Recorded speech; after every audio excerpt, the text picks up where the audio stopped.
un fraternal abrazo a todos ustedes, hermanos. Qué rico poder vernos por este medio. Como siempre, qué privilegio el que podamos tener la cátedra de la palabra de Dios. Obviamente esto no lo tendríamos si no fuera por gracia y por misericordia de nuestro amado Señor Jesucristo. Hemos venido platicando en los últimos domingos acerca del Cordero de Dios. Tal vez uno quisiera agarrar la línea horizontal perfecta, pero pasaríamos por muchos detalles acerca del Cordero de Dios que quita el pecado del mundo. No puedo pasar a siguientes pasos sin hacer mención de la última cena que el Señor Jesucristo tuvo con sus discípulos, porque en esa cena se marcan palabras claves que nos hablan del propósito de Dios, del plan perfecto para ti y para mí, para todo hombre. Así es que vamos a ir a la última cena y nos vamos a ir al libro de Mateo, capítulo 26, del 21 al 29. Y vamos a ir despacito porque tenemos que encontrar esas palabras que considero que van a ser de privilegio para nuestra vida, de un sostén en relación a lo que hemos venido platicando en los últimos domingos. La palabra de Dios en Mateo 26, del 21 en adelante, dice así: y mientras comían, dijo, está hablando Jesús, de cierto os digo que uno de vosotros me va a entregar.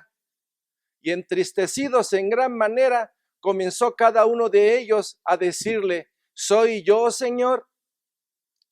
Entonces él respondiendo dijo, el que mete la mano conmigo en el plato, ese me va a entregar.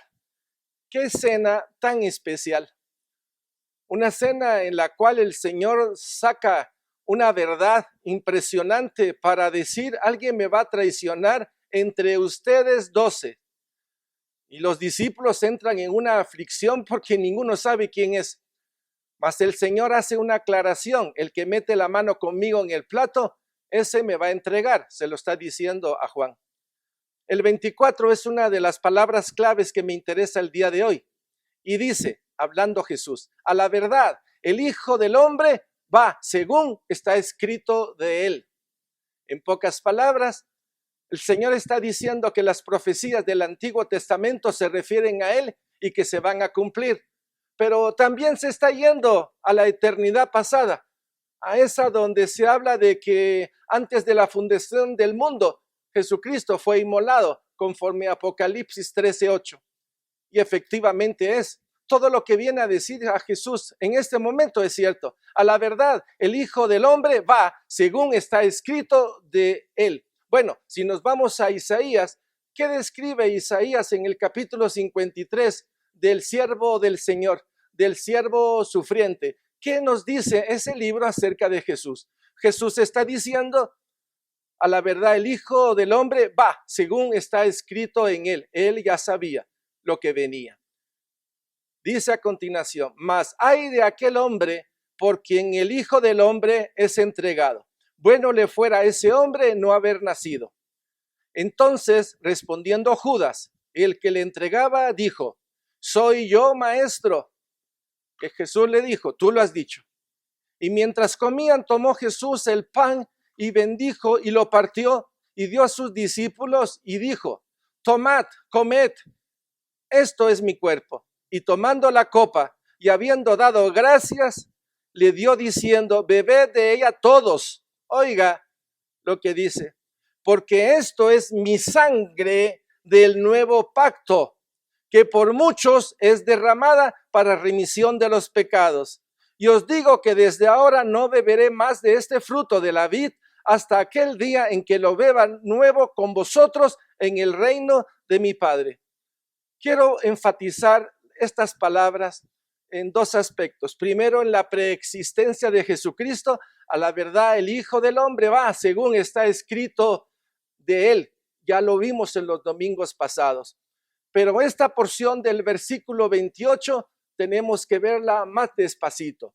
Y dice así, porque esto es mi sangre del nuevo pacto, del nuevo. Eso quiere decir Jesucristo estaba ese día haciendo la cena de Pascua, recordando el tiempo en que Moisés, por indicación de Dios, pues sacrificaron ese chivo, la sangre la pusieron sobre el dintel de la puerta para que cuando pasara el ángel de la muerte no pudiera entrar en la casa de estos hombres o de estas familias que habían cumplido las indicaciones de Dios. Ese día en que Jesucristo está hablando esto, permítame decirles que hay dos corderos. Primero está el cordero del Antiguo Testamento que ellos estaban comiendo. Una forma de decir, Jesús en ese momento que está diciendo soy la sangre del nuevo pacto y que ya se comió el cordero anterior que representa el Antiguo Testamento, lo que está diciendo es todo el cumplimiento del Antiguo Testamento representado en este cordero pascual. Una forma simbólica, lo he comido. Quiere decir, todo lo que estaban hablando de mí se está cumpliendo a tal grado que mi sangre es el nuevo pacto de bendición para todos. Esta cena, a la cual se le llama la cena del Señor, nosotros aquí en Casa Josué la llamamos la cena del pacto. Cena del pacto, cena en la cual Él testifica que Él es el Cordero de Dios, que es su sangre la que se va a derramar, que por medio de esa sangre, aunque no lo había hecho todavía en una forma plena, Él sabía que era Él y que iba a cumplir el propósito eterno del Padre para que pudiera adquirir con derecho propio, comprar a todos los que estaban separados de Dios y por medio de esa sangre reconciliarnos a todos con el Padre, haciendo paz en nosotros, paz con los demás y sobre todo una paz especial a nivel de congregación de todos los redimidos de Jesucristo. Porque esto es mi sangre del nuevo pacto que por muchos es derramada para remisión de los pecados. Él ya se está preparando como el Cordero de Dios porque sabe que está en la última etapa de su vida, en donde Él va a dar su vida por sus ovejas. Lo que Él dijo, nadie me la quita, yo la doy. Pero no es algo que Él lo haya dicho en el libro de Juan, es algo que Él ya traía. De hecho, su crucifixión y todas las palabras que Él va diciendo a partir de este momento tienen congruencia, tienen una afinidad con todo el propósito de Dios, porque Él sabía muy bien que Él venía a ser la paz, el intermediario entre Dios y los hombres. Esta cita, porque esto es mi sangre del nuevo pacto que por muchos es derramada por remisión de los pecados, no solo era para el pueblo judío, era para muchos, y muchos nos incluye el tiempo presente y nos incluye el tiempo futuro. Es una sangre vigente, una sangre que fue recogida posteriormente por Jesús y la llevó allá al propiciatorio celestial. Vamos a pasar ahorita a hacer un resumen de dónde dejó Jesucristo su sangre y de ahí vamos a participar en otras citas. Así es que recordemos en su nacimiento, en el corte del cordón umbilical, Lucas capítulo 2, 4, 7, ahí está descrito. Posteriormente nos fuimos a la circuncisión de Jesucristo. Fue otro derramamiento de su sangre. Está en Lucas capítulo 2, versículo 21. Y ahora les voy a pedir a todos, por favor, que vamos a buscar el libro de Lucas capítulo 22, del 43 al 44. De alguna manera ya habíamos leído, habíamos hecho referencias a esta cita maravillosa, pero no la habíamos leído como el día de hoy lo vamos a hacer. Así es que Lucas capítulo 22 del 39 al 44. Y la palabra de Dios dice así: y saliendo se fue como solía al monte de los olivos, y sus discípulos también le siguieron. Cuando llegó a aquel lugar, les dijo: orad, que no entréis en tentación. Y él se apartó de ellos a distancia como de un tiro de piedra, y puesto de rodillas oró, diciendo: Padre, si quieres, pasa de mí esta copa, pero no se haga mi voluntad, sino la tuya. El versículo 44. Y estando en agonía, oraba más intensamente y era su sudor como grandes gotas de sangre que caían hasta la tierra. Este es el tercer momento que está registrado en la palabra de Dios, en la cual hay derramamiento del Cordero de Dios. Si revisamos la vida de Jesucristo, encontramos su sangre en diferentes lugares, como marcando el camino. Yo soy el camino, soy la verdad y la vida. Así como está en el tabernáculo, el atrio, lugar santo y lugar santísimo. Aquí podemos ver este derramamiento de sangre. ¿Cómo podemos explicar esto? Sé que hace 2 domingos, de alguna manera, expliqué detalles en relación a esto, a lo que llamé una capa de Babilonia. Jesús estaba de rodilla. La oración clásica del judío puede ser parado y levantando las manos, pero Jesucristo en esta oportunidad lo encontramos que está de rodilla, inclinando su rostro en el piso, clamando, orando, intercediendo. Y cuando digo la capa de Babilonia, pues esta capa representa el pecado de todos los tiempos, de todos los hombres, de todas las circunstancias que han pasado en este tiempo cronos, en el cual Dios nos ha permitido vivir. Pues el pecado de todos, en esa capa se la pusieron a Jesucristo. Es una forma simbólica de hacer ver que Jesucristo tomaba el pecado de todo el mundo para llevarlo y ponerlo y clavarlo en la cruz. Es la figura preciosa del siervo sufriente. Es el inicio de un proceso en el cual el hombre abusiva, sin temor y sin celo de las cosas, van a señalar a Jesucristo como aquel que tiene que morir sin saber por qué debe de morir. El odio, la barbarie, la injusticia, el atropello, la insensatez, la estupidez humana, llevó a todo esto a levantar voz contra el Dios Santísimo, contra el Hijo de Dios, contra aquel que no había pecado. Pero no me quiero adelantar. Quiero ver este momento tan especial en donde el Señor Jesucristo acepta perfectamente que no se haga mi voluntad, sino tu voluntad. Para eso vine, Padre, porque esa es la expresión. Está ahí porque Él sabe que va a recibir el pecado de todos los hombres. Él lo sabía. Y Él sabía que iba a tener esa hematoidrosis, ese caer sudor de sangre de su cuerpo al piso. Él lo sabía. En ningún momento se negó. Por el contrario, ahí estaba, con su rostro en el piso, clamando, orando, porque le iban a imponer ese peso del pecado de todos los hombres. Obviamente, a esto le podemos llamar una agonía. Una agonía que no quiere decir rendir su voluntad, sino por el contrario, pongan lo que tengan que poner, cueste lo que me cueste. En pocas palabras, esa hematoidrosis.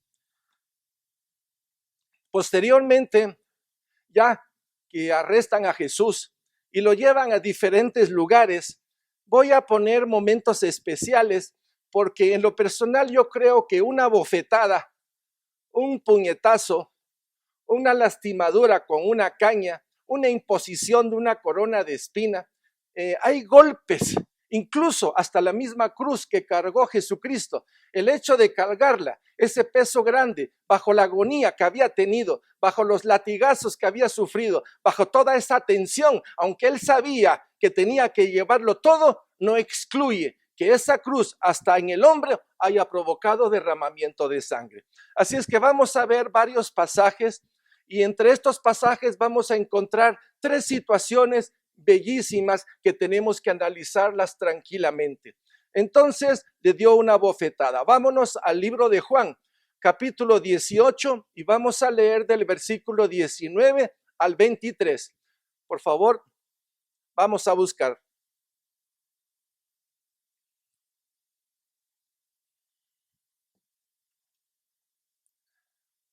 La palabra de Dios dice: y el sumo sacerdote preguntó a Jesús acerca de sus discípulos y de su doctrina.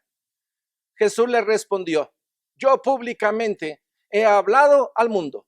Siempre he enseñado en la sinagoga y en el templo, donde se reúnen todos los judíos. Y nada he hablado en oculto. Integridad, transparencia, claridad. Aquí estoy para decir lo que tengo que decir. Yo soy testimonio de la verdad. De hecho, Él es la verdad.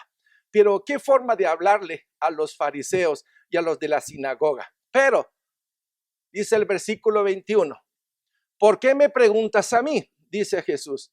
Pregunta a los que han oído que les haya yo hablado he aquí, ellos saben lo que yo he dicho. Y muchos de los que estaban ahí lo sabían perfectamente, pero ese es el silencio cobarde de la naturaleza humana. Pero ahí estaba el varón de dolores, Jesucristo, el Hijo de Dios Altísimo. Entonces dice que le dicen, cuando Jesús hubo dicho esto, uno de los alguaciles que estaba allí le dio una bofetada. Esta bofetada, mi hermano, es una bofetada de ingratitud, de traición, de blasfemia, de ignorancia, de incapacidad. Pero obviamente los que estaban allí, yo creo que muchos se han de ver avergonzados porque sabían que el que estaba delante de ellos era un varón, un siervo de Dios, un profeta, un hombre de testimonio con autoridad. Ellos lo sabían. Esta bofetada era inadecuada, pero era necesario porque representaba la naturaleza humana del pecado. Este soldado que le dio la bofetada dice, ¿así respondes al sumo sacerdote? Jesús le respondió, si he hablado mal, testifica en qué está el mal. Y si bien, ¿por qué me golpeas? Así como este soldado hizo esta bofetada al rostro de Jesucristo, yo no sé si a usted alguna vez le han dado una bofetada bien puesta en el rostro. Queda su rostro rojo, encendido. Y máxime si es de un hombre brusco, en donde el golpe generalmente provoca sangre. Una bofetada innecesaria, pero programada, porque representaba la ingratitud del hombre y la ignorancia, como lo hemos dicho antes. Vamos a otro momento especial. Y dice, y se burlaban y golpeaban. Vamos a Lucas capítulo 22, versículos 63 y 64. Y dice así, Lucas 22. Y los hombres que custodiaban a Jesús se burlaban de él y le golpeaban. Bueno, ¿dónde le golpeaban? ¿Cuál es la tendencia cuando a uno lo agarra la policía o lo agarran los maleantes y lo golpean? Te golpean el rostro, te golpean el abdomen, te patean. O sea, ultrajan la persona a quien están lastimando de muchas maneras, con patadas y con golpes. ¿Es posible que en ese momento haya habido derramamiento de sangre? Yo digo que sí. Estas personas bajo esa pseudo autoridad podían hacer muchas cosas.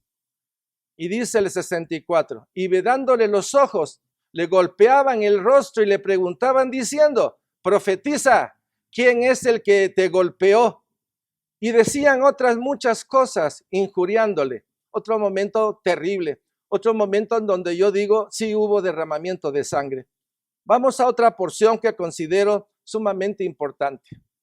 Cuando el Señor es presentado ante Pilatos, ocurren tres situaciones muy específicas, tres situaciones que definitivamente uno no la puede pasar por alto. La primera es el encuentro de Jesús con Pilato, y lo vamos a ver en Juan capítulo 18, y vamos a ir del versículo 33 al 38, y la palabra de Dios dice así, por favor, présteme atención, tenga su lápiz y listo para marcar la palabra de Dios. Juan 18, 33. Entonces Pilato volvió a entrar en el pretorio y llamó a Jesús y le dijo, ¿eres tú el rey de los judíos? Jesús le respondió, ¿dices tú esto por ti mismo o te lo han dicho otros de mí? Pilato le respondió, ¿soy yo acaso judío? Tu nación y los principales sacerdotes te han entregado a mí. ¿Qué has hecho? Vea la respuesta de Jesús. Es que esto es impresionante. Aquí el Señor revela tantas cosas que uno se queda anonadado. Dice así, mi reino no es de este mundo. Si mi reino fuera de este mundo, mis servidores pelearían para que yo no fuera entregado a los judíos, pero mi reino no es de aquí. Bueno, solo esta porción del versículo 36 ya queda uno como, aquí algo está pasando, algo está diciendo Jesús y tenemos que prestarle atención. Me imagino que Pilato se ha de haber quedado, como hemos dicho tantas veces, turulais. ¿Y qué me está diciendo este? Mi reino no es de este mundo. Tremenda respuesta. Si mi reino fuera de este mundo, mis servidores pelearían para que yo no fuera entregado a los judíos, pero mi reino no es de aquí, mi reino es de allá y mi reino es eterno. ¿Te queda claro, Pilatos? Tremenda declaración, pero no queda ahí. Vea lo que dice. Le dijo entonces Pilato, luego, ¿eres tú rey? Respondió Jesús, tú dices que yo soy rey. Pero mi hermano, lo que viene a continuación es algo que conmueve las entrañas de cualquiera. Lo que Jesús va a declarar ahorita es algo maravillosamente perfecto, glorioso, porque está centrando completamente su ministerio. Fíjese lo que dice. Tú dices que yo soy rey. Yo para esto he nacido y para esto he venido al mundo, para dar testimonio a la verdad. Imagínese cuántas poquitas palabras con un gran significado eterno. Todo aquel que es de la verdad oye mi voz. Le dice Pilato, ¿qué es la verdad? Y cuando hubo dicho esto, salió otra vez a los judíos y les dijo, yo no hallo en él ningún delito, pero un momentito, reflexionemos un momento. Pilato dice, ¿qué es la verdad? Bueno, le hizo una pregunta a Jesús. Bueno, Pilato, sentate pues y escucha lo que Jesús te quiere decir acerca de la verdad. Estoy seguro que Jesús se hubiera echado un discurso de la verdad impresionante y Pilato ya no hubiera salido afuera. Pero hizo la pregunta, dice, ¿qué es la verdad? Y cuando hubo dicho esto, salió otra vez a los judíos. No le dio oportunidad a Jesús para que Jesús le dijera qué es la verdad. Y nosotros sabemos quién es la verdad. Sabemos quién es el camino, sabemos quién es la vida, sabemos quién es, él dice, yo soy la resurrección y la vida, nadie puede ir al Padre sino por mí. Todas las verdades que Jesús encaja perfectamente en la palabra de Dios, no solo las cumplió, las vivió de tal manera por el cual Dios lo levantó por encima de todo y le dio nombre por encima de todo, glorificado desde el principio hasta el fin, por cuanto Jesucristo cumplió todo. Entonces, esta es la primera porción que les quería contar. Un detalle tremendo porque Jesús ante Pilato le está diciendo no solo quién es él, sino que vino desde su nacimiento hasta su muerte para decir y hablar o dar el testimonio de la verdad. Primero, vamos al segundo. El segundo es una situación que en esa fiesta de las Pascuas siempre dejaban libre a un malhechor. El pueblo escogía a quien querían. Otro detalle tremendo, y lo vamos a ver en Mateo 27, 20 al 22. Y dice la palabra de Dios, pero los principales sacerdotes y los ancianos persuadieron a la multitud que pidiesen a Barrabás y que Jesús fuese muerto. Un detalle tremendo. Cómo el mal, aparentando ser sacerdotes, sumos sacerdotes, los levitas, todos los que se suponían que podían entender que el Cordero de Dios estaba ahí y que representaba en una síntesis todo el Antiguo Testamento, no lo vieron.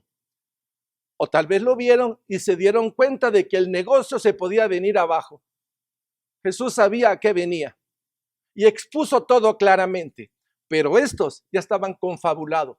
El susurro del maligno, el susurro del diablo, así como lo hizo con Eva, así como lo ha hecho muchas veces con nosotros, que susurra por aquí, o con iluminarias, o con situaciones que se nos presenta para tomar decisiones equivocadas.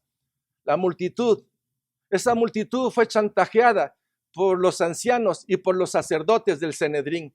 Tremendo detalle. Pero, y dice, y respondieron al gobernador y les dijo, ¿a cuál de los dos queréis que os suelte? Y ellos dijeron, a Barrabás. La palabra de Dios también dice que prefirieron más las tinieblas que la luz. La ignorancia, mi hermano. Cuando la ignorancia está sobre nosotros con diferentes capas, a nivel de los oídos, a nivel de los ojos, a nivel de la boca, a nivel de la percepción de las cosas, cuando la ignorancia nos envuelve o cuando sabiendo nos hacemos los ignorantes por propósitos errados Imagínense, escogieron el mal, escogieron a alguien que sabía que era un hombre delincuente. Pilato les dijo, ¿qué pues haré de Jesús llamado el Cristo? Y todos ya seducidos por los sacerdotes y por los ancianos, pues dijeron, crucifíquenlo. Ellos no sabían, no entendían, pero parte de esto es lo que se puede llamar, Dios lo sabía, Dios lo entendía, y a pesar de todo esto, ahí vino Jesús. Vino a su pueblo y su pueblo no lo recibió, pero era necesario que ese pueblo entendiera que efectivamente el profeta del cual había hablado Moisés, el profeta o el siervo o el hijo de Dios que estaba profetizado en Génesis 3:15, era Jesús. No lo vieron, no quisieron verlo. Creo que solo el Señor tiene la respuesta de todo esto, pero de algo sí estoy convencido. En este juicio donde decretaron muerte a Jesucristo, estabas tú y estaba yo con nuestros pecados, con los pecados que nosotros habíamos cometido y con el pecado que viene a nosotros de herencia, como es el pecado de Adán y Eva. Todos le dijeron, sea crucificado. Allí también estaba nuestra voz representada por el pecado. Vamos a otra porción que, como les dije, son tres. Primero, el diálogo que tuvo Jesús con Pilato, en donde, ¿y qué es la verdad? Cuando Jesús le dice que mi reino no es de este mundo y que he venido o que nací para dar testimonio de la verdad. Luego vimos el caso de Barrabás, cómo el hombre en su ignorancia escoge tonta y abusivamente influenciado por otros. El tercero es tremendo, mis hermanos. El tercero es una declaración del pueblo judío que, ya conociendo las cosas, diría Dios, en verdad no sabían lo que decían. Y vamos a irnos a Mateo capítulo 27, del 24 al 25. Y la palabra de Dios dice así, Mateo 27. Viendo Pilato que nada adelantaba, sino que se hacía más alboroto, tomó agua y se lavó las manos delante del pueblo, diciendo, inocente soy yo de la sangre de este justo. ¡Qué juicio más impresionante! Pilato está hablando, este hombre es inocente. Increíble. Dios, en la boca de los paganos sale la verdad de que Jesucristo es inocente. Y dice, allá vosotros. Y respondiendo todo el pueblo, dijo, esto es lo tremendo, su sangre sea sobre nosotros y sobre nuestros hijos. Sangre eterna, sangre que fue anunciada en Apocalipsis 13:8 como sangre inmolada a favor de todos nosotros en ese listado eterno. En todas las citas que hemos hablado de la preexistencia de Jesucristo, que viene a comprarnos, a redimirnos, estos, al no entender quién es Jesús, está pidiendo que esa sangre santa, inmaculada, perfecta, que es para redención, caiga sobre ellos, quitándose o robándose la bendición de la sangre del Cordero de Dios.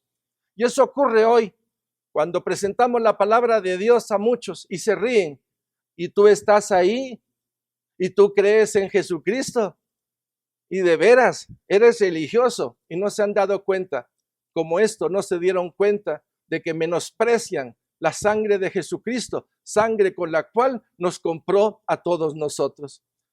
Esta porción de su sangre sea sobre nosotros y sobre nuestros hijos. Al ver la historia del pueblo de Israel, podemos ver cómo después del en el año 70 se destruyó el templo por Tito, pero en el año 135 fue un acabose, se destruyó todo y el pueblo de Israel tuvo que ir a una diáspora tremenda. Perdieron su nación, perdieron el templo, perdieron de alguna manera su identidad, porque en esa diáspora se fueron con dolor, con sufrimiento, con que algo se había perdido. Obviamente este pueblo, si vemos la historia del pueblo de Israel, mucho dolor, mucho sufrimiento. Hay épocas que marcan un dolor y una intensidad tremenda. Su sangre sea sobre nosotros y sobre nuestros hijos. Tremenda declaración. La veo, y ahora que veo la cruz de Cristo y miro para atrás y veo el pueblo y veo toda la secuencia del Antiguo Testamento donde se han cumplido tantas cosas hermosas, digo, Señor, en verdad, la ignorancia mata. La ignorancia destruye. La ignorancia golpea todas las ciencias. La ignorancia viene a ser un hoyo con apariencia de camino. Y esto es lo que puedo ver en este momento, tanto en la escogencia de Barrabás como en las preguntas que el propio Pilato le hace a Jesucristo. Son tres situaciones que, como hemos dicho, han marcado perfectamente la palabra de Dios para hacernos ver quién es Jesucristo, el Hijo de Dios Altísimo. Ver esta sangre derramada en tantos lugares me hace ver que efectivamente Él marcó su vida con sangre en todo lugar. Vamos a ir ahorita a la cita de aquella donde le ponen una corona de espina a Jesucristo. Vamos a irnos a Juan 19, del 1 al 4, y Mateo 27, 29. Juan 19. Así que entonces tomó Pilato a Jesús y le azotó. Y los soldados entretejieron una corona de espinas y le pusieron sobre su cabeza y le vistieron con un manto de púrpura y le decían: salve, rey de los judíos, y le daban bofetadas. Estamos hablando de una corona de espina. Cuando uno tiene una espinita en un dedo, uno se queda hasta herido por horas, viendo a ver quién le quita la púa. O cuando uno tiene un piquete de una abeja que hace un montón de tragedia porque le picó y se le hinchó y viene hielo y antihistamínicos y muchas cosas. Aquí estamos viendo cómo otra vez la ignorancia, la insensatez, hacen una corona de espina y la ponen en la cabeza. Se burlan de Jesucristo, pero hay un detalle que no está en Juan, sino que está en Mateo. Por eso es importante ir a Mateo capítulo 27, del 29 al 30. Y dice: y pusieron sobre su cabeza una corona tejida de espinas y una caña en su mano derecha. E hincaron la rodilla delante de él. Le escarnecían diciendo: salve, rey de los judíos. Y escupiéndoles, tomaban la caña y le golpeaban en la cabeza. No solo era el hecho de poner la corona de espinas sobre la cabeza de nuestro amado Señor Jesucristo, sino que la abusivez, el atropello, la infamia, la cobardía de tomar una vara y no viendo ahí a ese hombre inocente, le golpearon encima de la corona, clavándola más en su piel. Al revisar todo esto, no puede quedar uno conmovido, porque estamos viendo la actitud de un pueblo arrogante como fue Roma, y de un pueblo cobarde que entregó al Rey de Reyes, Señor de Señores, en el cual todos nosotros estamos representados. No supimos dar la talla en ningún momento. Y ahora que ya somos hijos de Dios, que somos cristianos y que estamos caminando en ese camino de verdad y de vida, viendo para atrás, inclino mi rostro para decirle al Señor perdón por los atropellos, por la ignorancia, por la ignominia de mi vida, con la cual atropellé y fui parte de todo esto. Pensar, ver, analizar todos estos detalles, obviamente nos hace inclinar nuestro rostro y reconocer, como lo hizo el soldado, he ahí el Hijo de Dios.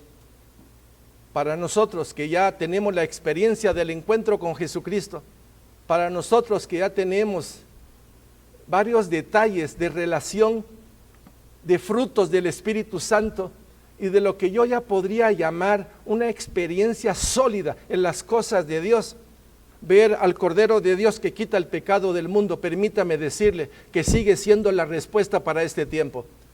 Así como el Antiguo Testamento tenía que ver al que iban a crucificar, nosotros tenemos que ver al que crucificaron y al que resucitó, porque en Él está la victoria en este tiempo. Él es el victorioso porque exhibió a todas las fuerzas espirituales.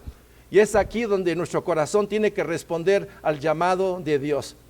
Qué bueno que pudimos llegar a este momento, a esta cita. Yo sé que faltan varias porciones de la palabra de Dios, pero por favor no se desespere. Van a haber respuestas impresionantes que nos va a ayudar a ver el privilegio que nos ha dado Dios por medio de la cruz.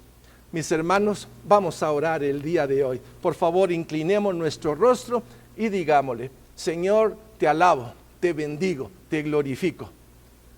En verdad, eres el Hijo de Dios Altísimo. Y tú mereces toda la honra, toda la gloria, todo el poder, toda la sabiduría. Tú mereces sentarte como Cordero en el trono, porque yo sé que luego de que el Cordero se siente, será el león y será el Rey victorioso, aquel que va a gobernar y reinar por siempre, porque desde siempre ha vencido. Padre, gracias por Jesús. Gracias porque Él consumó todo lo que tenía que hacer. Él cumplió y Él merece toda la honra y toda la gloria. Padre, gracias por Jesús. Gracias por tu amor, por tu misericordia y por la bondad con la cual nos sigues tratando. Señor, que tu palabra se haga en este día, que tu palabra se siga haciendo en el presente y en el tiempo que resta de mi vida o de la vida de mis hermanos. Que tu nombre sea glorificado para la gloria del Padre. Bendito y bendito es tu santo nombre. Gracias, Señor. Amén y amén.